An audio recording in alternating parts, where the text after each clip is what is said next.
सारंग और बिलाईगढ़ जिले के सरसीवा से सरायपाली मार्ग की बदहाल तस्वीरें लोगों की परेशानी बयां कर रही है। बरसात में यह सड़क कीचड़ और बड़े बड़े गड्ढों में तब्दील हो गई है।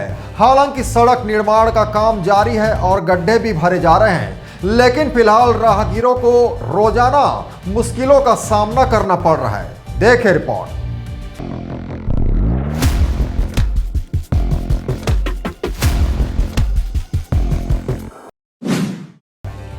सरसीवा से माता नाला और माता नाला से सरायपाली तक सड़क निर्माण को स्वीकृति मिल चुकी है और काम प्रगति पर है। इसके बावजूद पुराने मार्ग पर बने गहरे गड्ढे लोगों के लिए मुसीबत बने हुए हैं। बरसात के चलते सड़क पर जल भराव और कीचड़ से दोपहिया वाहन तो दूर, साइकिल चलाना भी मुश्किल हो गया है।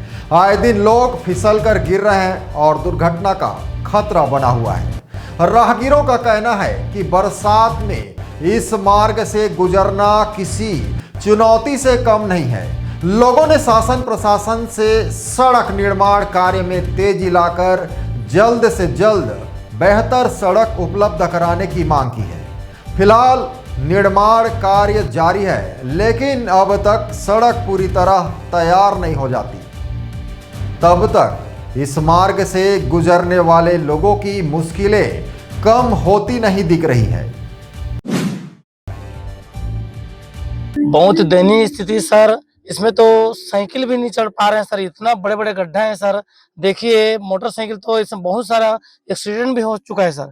इतना दयनीय स्थिति में तो आज तक में छत्तीसगढ़ में ऐसा सड़क नहीं देखा हूं सर। इतना खराब स्थिति हो चुका है सड़क का, बहुत ही दयनीय स्थिति सर। ये हरदी और नारबंद से जो सरसीवा से सरायपाली जो मार्ग है, जो यहाँ से गुजरने वाले लोग बरसात में बहुत परेशान हो रहे हैं सर। बहुत खराब स्थिति सर। तो इसके लिए सरकार को, गवर्नमेंट को सोचना चाहिए सर। इस सड़क को जल्द से जल्द इस सड़क को तैयार करे सर, जल्द से पुनर्निर्माण करे सर। मैं आया था खोक्सीपल्ली से। कौन से गांव जा रहे हैं? मेरी सरायपाली जाता है। सड़क के क्या स्थिति है? बहुत बुरा हाल है भैया, पूरा उखड़ गए है सब चीज, डामा रोमा सब चीज है पूरा। आदमी गाड़ी पूरा किचकिच हो जाते हुए। दुर्घटना भी होते हाँ, दुर्घटना भी होते कहा थे। का चाहत अभी आप? बढ़िया बना दे सरकार, वही विनती है का। ये इस साल स्थिति इसने है कि हर साल इसने रहते हैं? अभी तो इस साल देखा था ना, ज्यादा स्थिति खराब है, जर्जर है। हाँ।